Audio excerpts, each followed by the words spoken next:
नमस्कार 9वीची विद्यार्थी. मी आज तुम्हाला स्वच्छतेविषयी काही सांगणार आहे.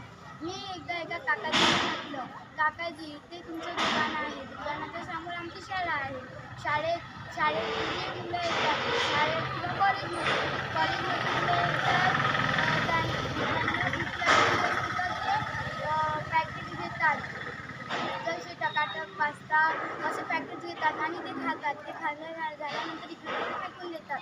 तर काकाजीने म्हटलं, "काकाजी, तुम्ही 2 डस्टबिन मागावे. रोडच्या डावीकडे, रोडच्या उजवीकडे." मग काकाजी म्हटले, "काहून काय होते?" तर मी म्हटलं, "काकाजी, इकडे गाई-ढोरं फिरत असतात. गाई-ढोरांनी जर हे खाल्लं तर गाई-ढोरांना आजार होऊन ते मरू शकतात." पण काकाजीला ते समजलं नाही. मग मी काकाजीला ते समजून सांगितलं. तर काकाजी म्हणे, "हो, तुझं बरोबर आहे." तर मग काकाजीने अर्ज केला की ग्रामपंचायतवाल्यांना की गाई-ढोरं प्लास्टिक खाऊन